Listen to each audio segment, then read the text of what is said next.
बिस्मिल्लाहिर्रहमानिर्रहीम अस्सलामुअलैकुम to my YouTube family. Welcome back to my channel guys. कैसे हैं आप सब? उम्मीद करती हूँ आप सब बिल्कुल खैरियत से होंगे। गाइस आज जो रेसिपी मैं आप लोग के साथ शेयर करने जा रही हूँ बहुत ही मज़े के मसाले वाले आलू की है। उम्मीद करती हूँ आपको ज़रूर पसंद आएंगे, इसे ज़रूर ट्राई कीजिएगा। तो चलिए देखते हैं इसे बनाने के लिए हमें किन किन चीज़ों की ज़रूरत होगी। गाइस सबसे पहले यहाँ पर मैंने 1 टेबल स्पून जो है वो ज़ीरा लिया है। उसी के साथ साथ 8 से 10 जो है मैंने कड़ी पत्ते लिए हैं और 1 टेबल स्पून मैंने यहाँ पे अदरक लहसुन का पेस्ट लिया है। इसके साथ साथ गाइस मैंने यहाँ पर हाफ टी स्पून जो है वो पिसी हुई और कुटी हुई लाल मिर्च ली है, चुटकी हल्दी ली है, हाफ टी स्पून जो है वो मैंने काला नमक लिया है और इसी के साथ साथ मैंने 1 टेबल स्पून यहाँ पर चाट मसाले के शामिल कर दिए हैं। 5 से 6 जो है इमली के दानों को मैंने भिगो दिया है और उसी के साथ साथ मैंने यहाँ पर 6 आलू लिए जिसे मैंने कट कर लिया है। सबसे पहले मैंने गाइस यहाँ पर कढ़ाई को जो है वो गर्म होने रख दिया। जैसे ही गर्म हो गई तो मैंने यहाँ पर 1 कप जो है उसमें ऑयल शामिल कर दिया। जैसे ही यहाँ पर ऑयल जो है वो गर्म हो जाएगा तो मैं इसके अंदर ज़ीरा और करी पत्ता जो है उसे शामिल कर दूँगी। जैसे कि आप देख सकते हैं कि यहाँ पे मैंने ज़ीरे और करी पत्ते को जो है ऑयल में शामिल कर दिया है। जैसे ही ये गर्म हो जाएंगे तो मैं इनमें बाकी चीज़ों को जो है वो शामिल कर दूँगी।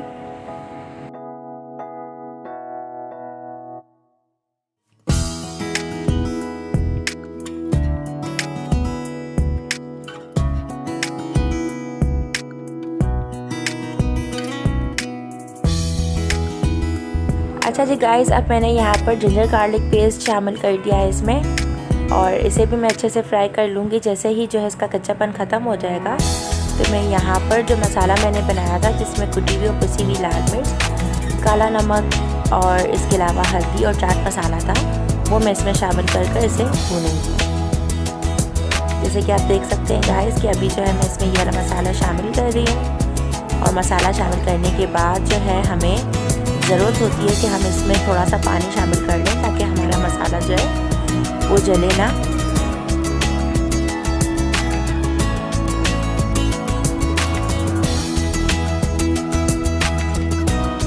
गाइस पानी शामिल करने के बाद मैं कुछ देर तक इसे भूनूंगी और भूनने के बाद मैंने यहाँ पर 3 टमाटर लिए हैं, उन्हें मैंने स्लाइसली कट कर लिया है, वो मैं इसमें शामिल कर दूंगी।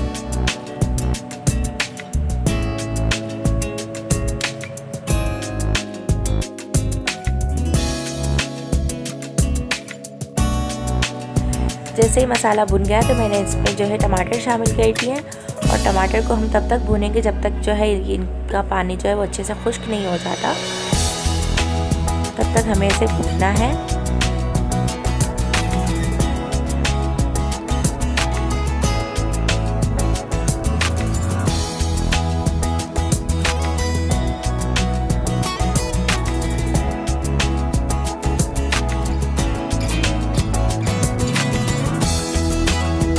अच्छा जी गाइस, यहाँ पर मैंने एक आलू को जो है वो मैश कर लिया था, इससे इसकी ग्रेवी बहुत अच्छी बनती है तो मैं इसे शामिल कर दूँगी।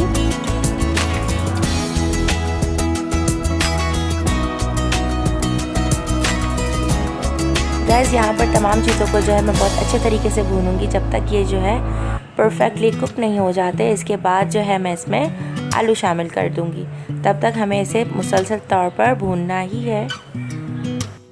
जी गाइस, जैसे इसका ऑयल सेपरेट हो गया तो मैं यहाँ पर आलू शामिल कर दूँगी और कुछ देर तक हम इसे पकाएंगे। पकाने के बाद जो है मैं इसमें इमली का जो है पानी शामिल कर दूँगी, उसके बीज हटाकर, और कुछ देर तक फिर हम उसे मज़ीद पकाएंगे और फाइनली हम उसे डिश आउट कर देंगे।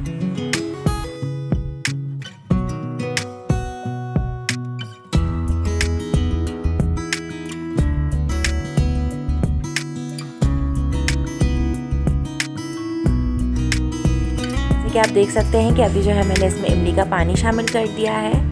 बस कुछ ही देर तक हमें इसे पकाना है ताकि इसका जो खट्टापन है वो अच्छे से आलूओं के साथ एडजस्ट हो जाए और वो कच्चा कच्चा ना लगे, बिल्कुल अच्छी से प्रॉपर्ली जो है वो कुक हो जाए और फिर हम इसे डिश आउट कर देंगे।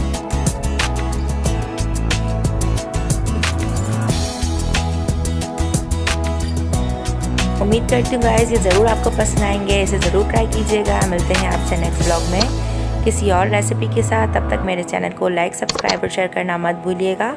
मुझे अपनी दुआओं में याद रखिएगा। अपना बहुत ख्याल रखिएगा। अल्लाह हाफिज़।